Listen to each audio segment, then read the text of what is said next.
si connu des touristes, à Val-Jalbert. En effet, Val-Jalbert possède plus que ce qu'on lui connaît. Seul un groupe de privilégiés savent ce qui s'y trouve.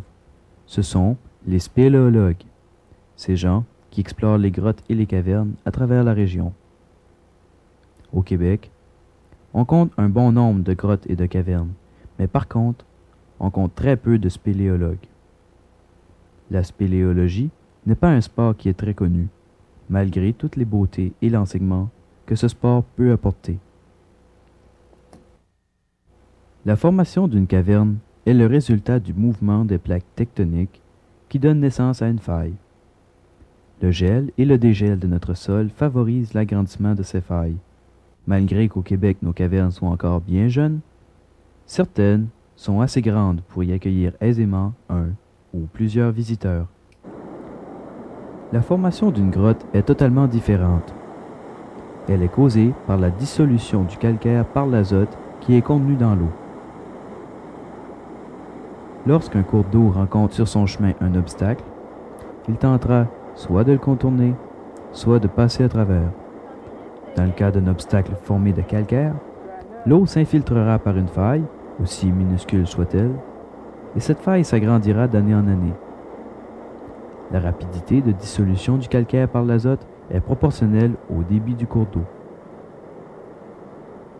Une fois l'obstacle vaincu, le cours d'eau reprend l'expansion qu'il avait perdue à l'entrée de la grotte. Résurgence est le terme scientifique qui désigne le point de sortie du cours d'eau. Pour faire la visite de ces grottes et cavernes, il est très important d'être équipé adéquatement, d'être habillé d'un survêtement imperméable, de bottes et de gants de caoutchouc et, le plus important, d'avoir un éclairage fiable et durable. Donc on a deux éclairages, on a un éclairage électrique et un éclairage acétylène. L'éclairage acétylène, c'est un générateur qui est ici, en ABS, une espèce de plastique. Il y a deux parties. Une partie où on va placer l'eau et une partie où on va placer le carbure de calcium. L'eau va descendre par un point d'eau qu'on va régler. On règle le débit comme on dit, si on a une grosse lampe, petite lampe, c'est le débit de l'eau qui va nous permettre de la régler. Et l'eau tombe goutte à goutte sur le carbure, il y a une réaction chimique, ça crée un gaz, le gaz s'en vient par le tube et dans le devant du casque, la flamme sort. Et on a un piezo ici pour l'allumer. C'est un éclairage diffus, contrairement à ça, qui fait l'éclairage vraiment concentré. Donc, nous autres, on peut faire un éclairage diffus parce que ça nous permet d'être comme à peu près en plein jour, ou le soir quand on a une ampoule, là, on peut regarder où on met les pieds, on peut regarder l'environnement sans problème. Tandis qu'avec ça, il faut éclairer où on marche, il faut éclairer où on regarde, c'est vraiment fatigant. Donc, pourquoi on en a un? C'est en cas de problème. Si à un moment donné, le générateur, le carbure, quelque chose qui ne fonctionne pas, à ce moment-là, on a une deuxième source d'éclairage qui, elle, est électrique. Normalement, c'est des blocs qui permettent d'avoir une autonomie de 17 heures.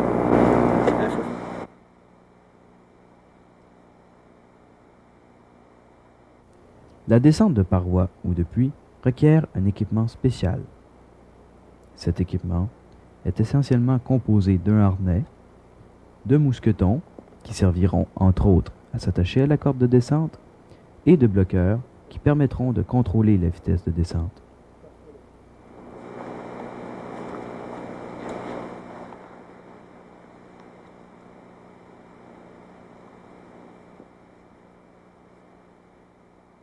Une fois le harnais en place, on installe une corde de protection, dont le seul but est de se rendre aux abords de la paroi. On pourra ainsi, en toute sécurité, attacher solidement la ou les cordes de descente.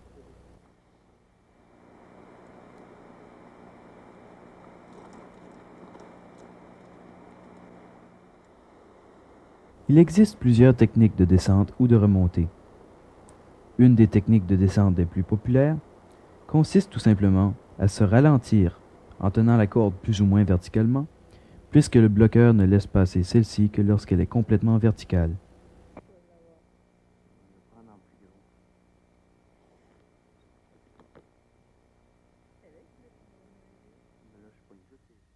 Il est aussi possible de remonter presque sans effort grâce à un système de contrepoids.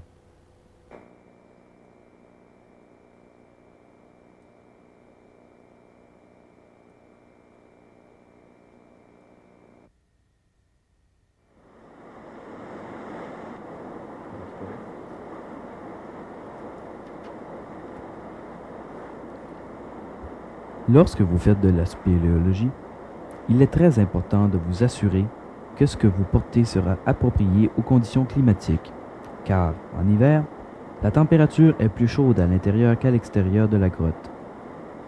La température moyenne en hiver est de 4 à 5 degrés Celsius, tandis qu'en été, la température est plus fraîche à l'intérieur qu'à l'extérieur.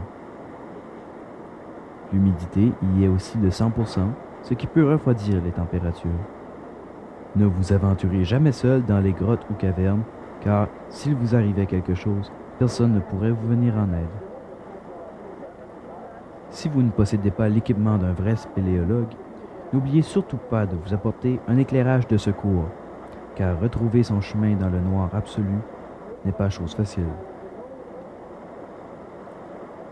Ne buvez jamais l'eau à l'intérieur d'une grotte, car l'azote, le calcaire et les autres sédiments dissous qu'elle contient peuvent être dangereux pour votre santé.